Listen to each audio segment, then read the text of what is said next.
A paz do Senhor a todos.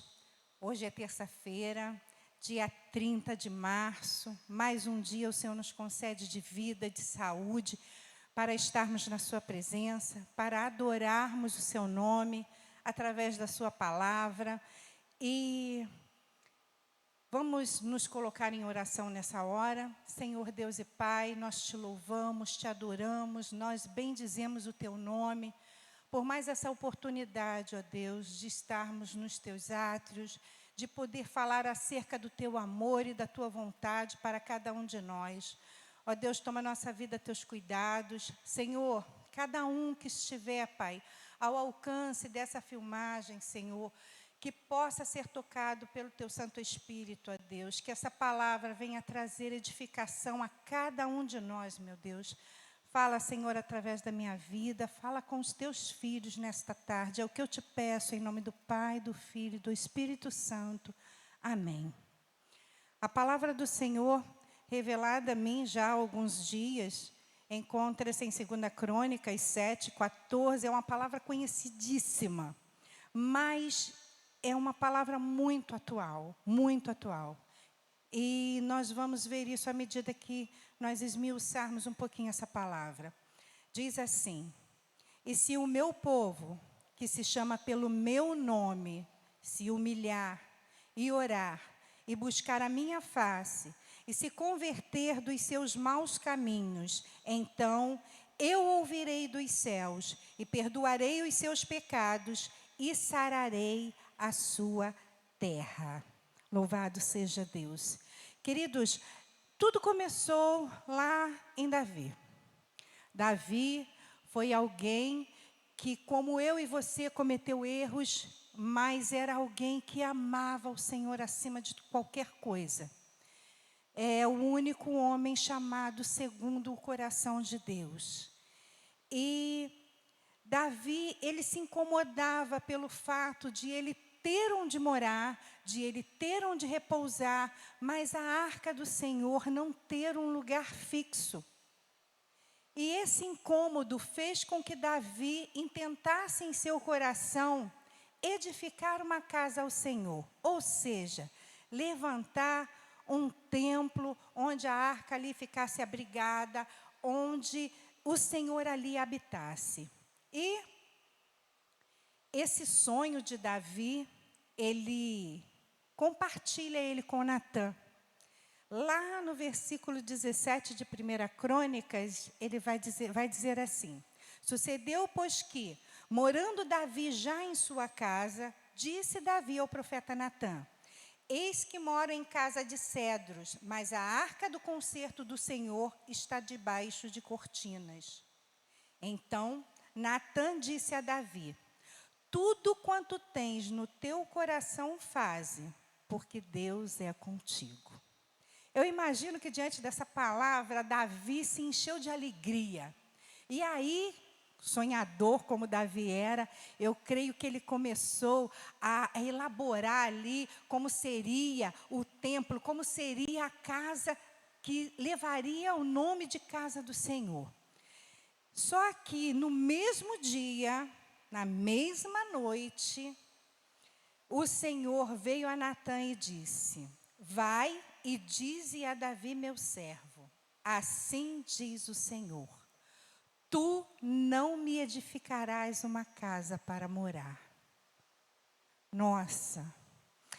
Aí essa palavra veio a mim dessa forma. Hoje, trazendo para os dias de hoje, a gente vê muitas pessoas chegando na igreja e assim, sonhando em fazer as coisas, em fazer a obra, e às vezes não é aquilo que o Senhor quer. E aí o Senhor diz não. E diante do não do Senhor, a maioria das pessoas se dispersam, saem da casa do Senhor. Diante de uma negativa, a vaidade humana, ela se aflora de tal maneira que é mais fácil sair, abandonar. Só que a reação de Davi foi outra. Davi se coloca, Davi se prostra diante do Senhor em oração. E eu creio que essa atitude de Davi fez com que o Senhor firmasse mais ainda os seus propósitos a respeito do seu templo, da sua casa. E aí o Senhor revela a Davi que quem construiria esse templo seria o seu filho, seria Salomão. E aí, lá no capítulo 28 de 1 Crônicas, a gente vai ver ali, Davi chama ali os príncipes e chama Salomão também. E no versículo 2, ele diz assim a palavra do Senhor: e pôs-se o rei Davi em pé e disse: ouve-me, irmãos meus e povo meu, em meu coração propus eu edificar uma casa de repouso para a arca do concerto do Senhor e para o escabelo dos pés do nosso Deus. E eu tinha feito o preparo para a edificar. Porém, Deus me disse: não edificarás casa ao meu nome, porque és homem de guerra e derramaste muito sangue. E disse ainda, lá no versículo 6, teu filho Salomão, ele edificará a minha casa e os meus átrios, porque eu escolhi para filho e eu lhe serei por pai. E essa é uma parte ali da despedida de Davi. Em seguida, passado algum tempo, Davi morre. E aí, a gente vê Salomão. Salomão assume ali o lugar do seu pai, como havia Deus orientado. E aí, no capítulo 1 de 2 Crônicas, no versículo 1, nós vamos ler assim: e Salomão, filho de Davi, se esforçou no seu reino, e o Senhor seu Deus era com ele e o magnificou grandemente. Uma coisa que nos chama a atenção nesse versículo: Salomão, ele se esforçou. É curioso que já havia uma promessa sobre a vida dele. Ele seria o rei. Mas, curiosamente, Salomão não se acomoda nessa proposta, nessa promessa de Deus. Ele se esforça, ele vai além. E, naquela mesma noite, ali a partir do versículo 7, ainda no capítulo 1 de 2 Crônicas, nós vamos ler que naquela mesma noite, Deus aparece a Salomão e diz-lhe: pede o que quiseres que eu te dê. O que você pediria ao Senhor se Ele se apresentasse a você hoje e dissesse para você: pede o que queres que eu te dê? O que deseja o teu coração? Pede que eu vou te conceder. Pensa bem, o que você pediria ao Senhor? Mas fala ao teu coração com sinceridade.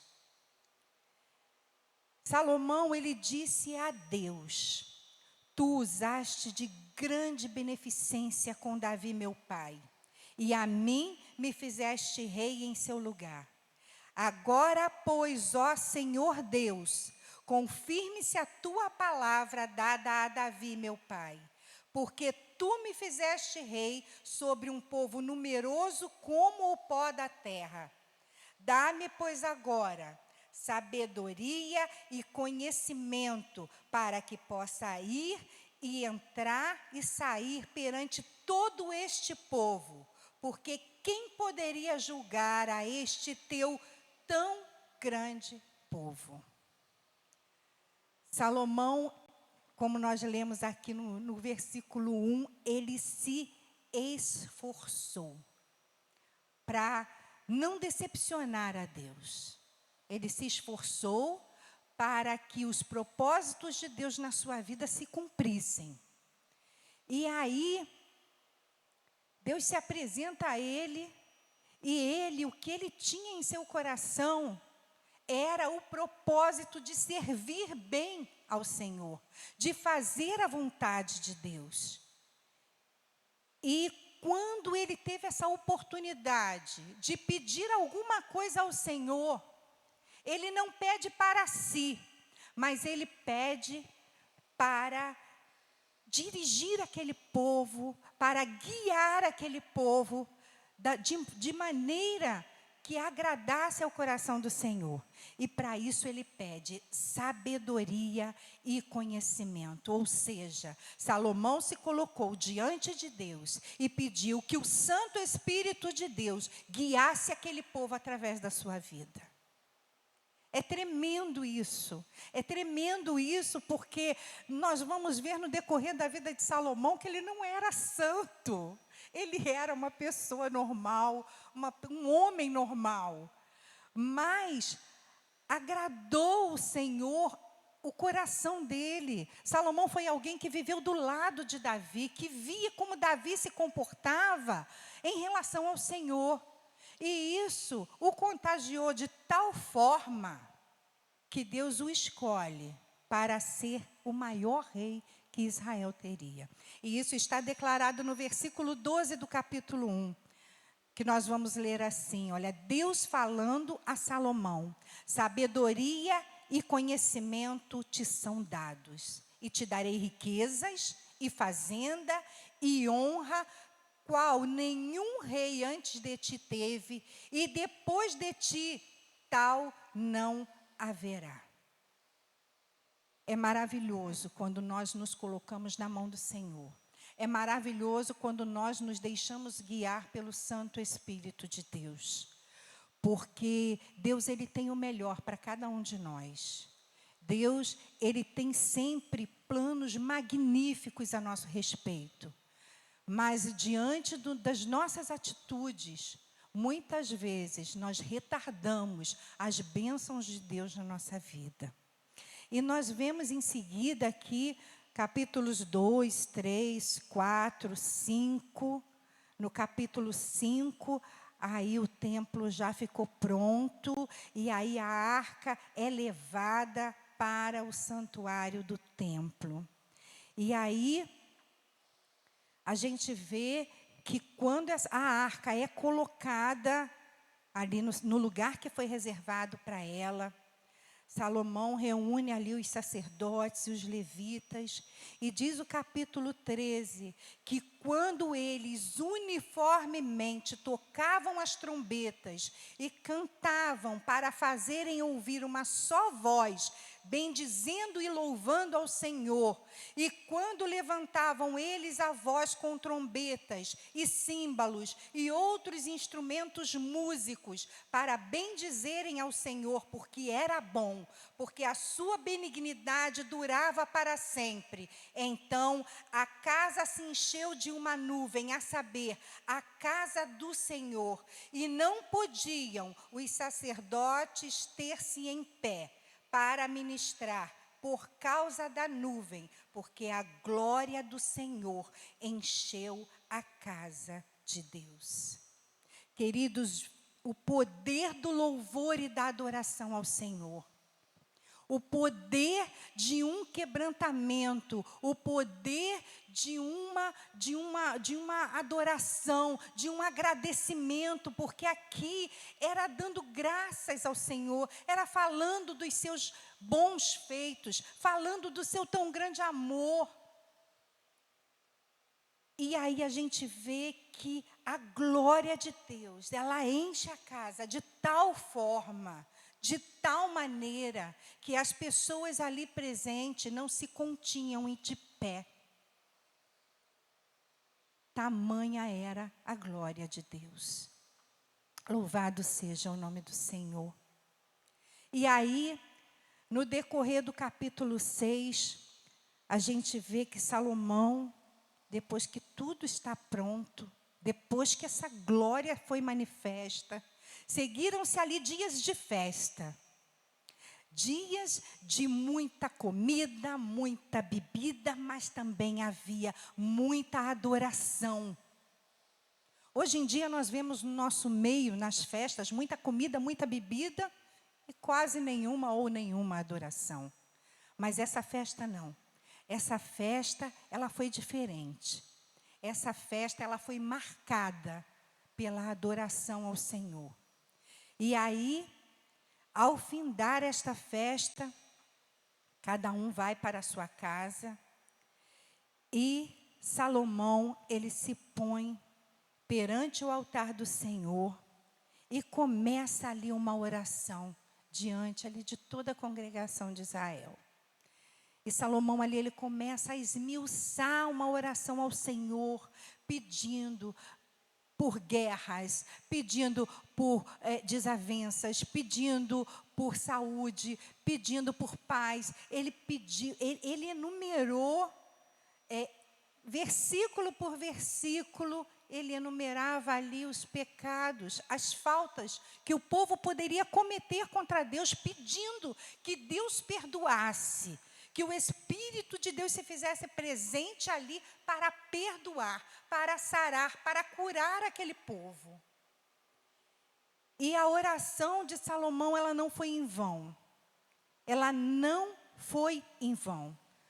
No iniciozinho do capítulo 7, a gente vai ver que, acabando Salomão de orar, desceu fogo do céu, consumiu o holocausto e os sacrifícios, e a glória do Senhor, mais uma vez, encheu a casa. E os sacerdotes não podiam sequer entrar na casa do Senhor, porque a glória do Senhor tinha enchido, mais uma vez, toda a casa do Senhor. O que eu quero dizer? Que não é necessário muito para que o Senhor se faça presente no nosso meio.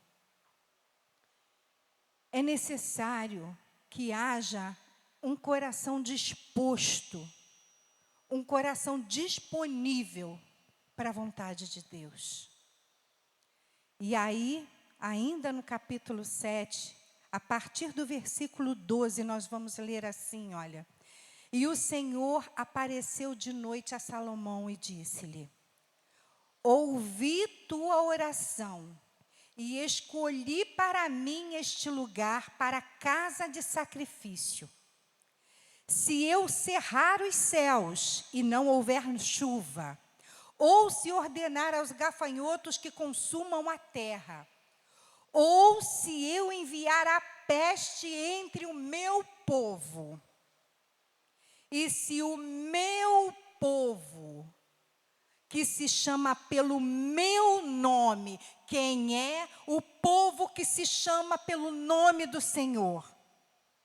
Somos nós, somos os crentes, o povo escolhido do Senhor, para falar do seu amor na face dessa terra.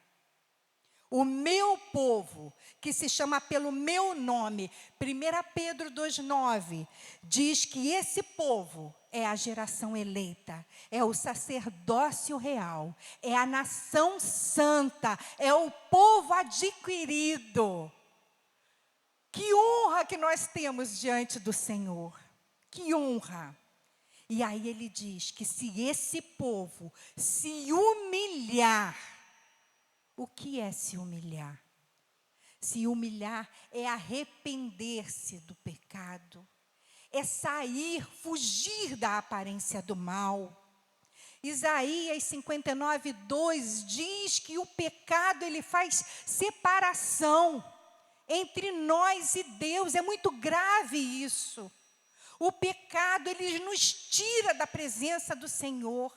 Ele encobre o rosto para que Deus não nos veja. É terrível, é terrível. O pecado, ele nos separa totalmente do Senhor. E humilhação fala disso, fala de arrependimento, fala de reconhecimento, fala de quebrantamento.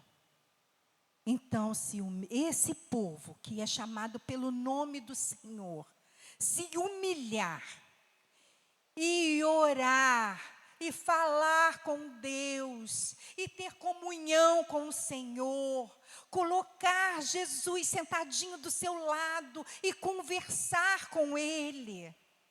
O Senhor é o nosso amigo, o Senhor é o nosso ajudador, é o nosso companheiro fiel. Não existe amigo mais fiel do que o nosso Deus. Louvado seja o nome do Senhor. Queridos, Jó, quando ele se colocou em oração ali no capítulo 42 de Jó, quando ele se coloca ali em oração, e não foi por ele não, foi pelos seus amigos. Jó orou pelos seus amigos. E quando Jó para orar, aconteceu uma coisa tremenda. Diz a palavra do Senhor, que todo o sofrimento de Jó foi transformado. Toda a vida de Jó foi transformada. Jó perdeu filhos, só ficou a sua esposa, que muitas vezes por desespero até pedia que ele negasse a Deus e morresse, para terminar com aquele sofrimento. Jó perdeu todos os seus bens e por fim Jó perde a sua saúde. Jó não tinha mais nada para perder, a não ser a sua vida. A não ser a sua vida, e mesmo nessa condição, Jó ora, Jó intercede a Deus pelos seus amigos. E aí, durante essa oração, a palavra do Senhor diz que todo o cativeiro de Jó foi transformado. Salmos 46, versículo 10, ele vai dizer assim, olha, aquietai-vos e sabei que eu sou Deus. Serei exaltado entre as nações, serei exaltado sobre a terra. Deus é um Deus misericordioso. Deus é um Deus de amor, mas Deus também é justo. E aí nós vamos continuar neste mesmo versículo. Se esse povo, chamado povo de Deus, se humilhar e orar e buscar a minha face, meu Deus, a palavra do Senhor, em Jeremias 29, 13, diz assim, olha, buscar-me-eis e me achareis, quando me buscardes de todo o vosso coração. O Senhor não quer nada de qualquer maneira, o Senhor não quer nada pela metade, o Senhor não quer nada morno, o Senhor nos quer por inteiro. Buscar-me-eis e me achareis quando me buscardes de todo o vosso coração. Isso é buscar a face do Senhor. E ainda no versículo seguinte, que esse é o versículo 13 do capítulo 29 de Jeremias, no 14, a palavra do Senhor diz que nós seremos achados do Senhor se procedermos dessa maneira. E aí, seguindo adiante, a palavra do Senhor ainda diz assim, olha, buscar a minha face e se converter dos seus maus caminhos. Nós sempre achamos que estamos certos nas nossas atitudes, na nossa maneira de pensar, na nossa forma de agir. Nós sempre, assim, achamos que nós temos a razão. E Davi também achava isso. E, no entanto, ele pecou contra Deus. E, à medida que Deus mostrou a ele o seu pecado, através do profeta Natã, Davi se arrepende. E Davi se arrepende, e lá no Salmo 51, que é o salmo ali que fala do arrependimento, que fala do renovo de Davi diante do Senhor, ele diz ali no versículo 17 que o Senhor não resiste a um coração quebrantado. Conversão, arrependimento, reconhecimento da soberania de Deus, do senhorio e da majestade do Senhor. Ainda em Salmos 34, 18, vai dizer que perto está o Senhor daqueles que têm o coração quebrantado. Queridos, é tempo de buscarmos ao Senhor. É tempo de nos colocarmos na brecha, pela nossa nação, pelo nosso país, pela nossa cidade, por tantas pessoas que não conhecem ainda o Senhor. Vivemos dias em que a incerteza tomou conta do mundo. As pessoas deitam e não sabem como vão acordar no dia seguinte, devido a toda essa pandemia que acometeu toda a terra. Os dias são difíceis, os dias são maus, o Senhor não nos deixou enganado. Isso não pode surpreender o povo de Deus. Não pode. Mas é tempo de nos colocarmos na brecha. É tempo de nós reconhecermos não só o nosso pecado, mas o pecado da nossa nação. É tempo de nos colocarmos na brecha pelos nossos governantes, que muitas vezes não conhecem a Deus ou então conhecem só de ouvir falar. É tempo de estarmos intercedendo por aqueles que podem fazer alguma coisa por esse povo aí que está passando fome, que está sem lugar para ficar, que está gemendo, que está aí jogado, aí às vezes no chão de um hospital porque não tem leito. Sabe? E a promessa de Deus, nesse versículo 14 do capítulo 7 de 2 Crônicas, ele finaliza desta forma: então, eu ouvirei dos céus e perdoarei os seus pecados e sararei a sua terra. Queridos, a partir do momento que o povo que se chama pelo nome do Senhor se humilhar e orar e buscar a face do Senhor e se converter dos seus maus caminhos, é promessa do Senhor ouvir, perdoar e sarar a nossa terra. É promessa de Deus.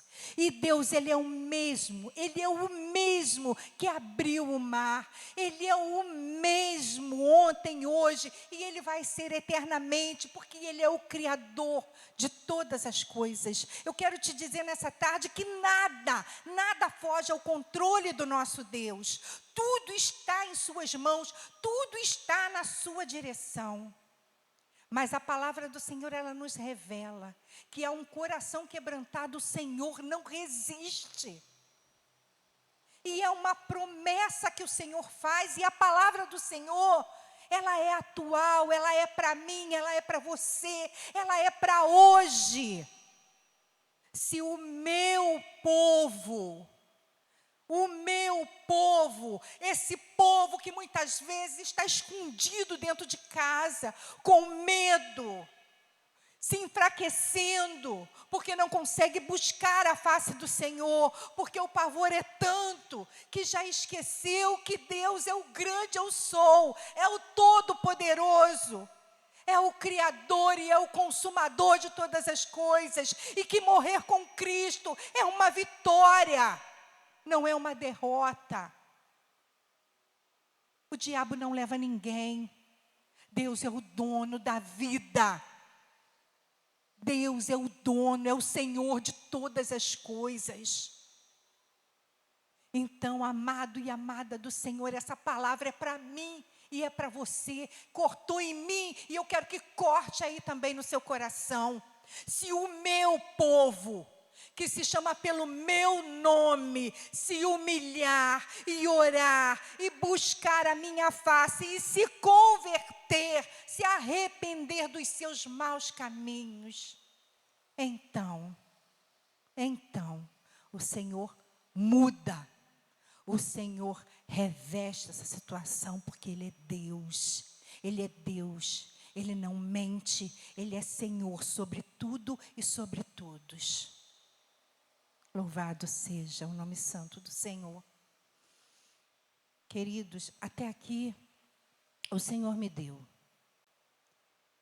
E o que eu quero deixar como mensagem nessa tarde, na noite dessa terça-feira, dia 30 de março. Aquietai-vos e sabei que eu sou Deus. Deposita a sua confiança no Senhor. Derrama o seu coração diante de Deus. Fala com o Senhor das suas aflições, dos seus temores. Mas, queridos, não tire a glória que somente é dada a Deus. É o Senhor quem está no controle de todas as coisas. não o diabo. Ele não tem poder para isso. Amém? Louvado seja Deus. Fecha os teus olhos em nome de Jesus. Pai querido e santo, Senhor, em nome de Jesus, nós queremos entregar a nossa vida, Senhor, a teus cuidados. Queremos te pedir, Paizinho, que o Senhor nos encha, Senhor, mais e mais com o teu Santo Espírito. Que o Senhor nos encoraje, que o Senhor nos esforce, que o Senhor nos acrescente a fé, Senhor. Que o Senhor nos acrescente o amor, meu Deus.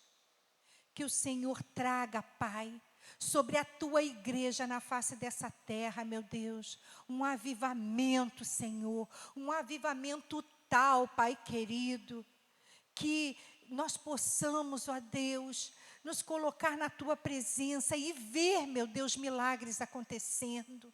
O Senhor é o mesmo, o Senhor não mudou, Pai querido, e a sua palavra nos revela isso, Pai, na tarde deste dia.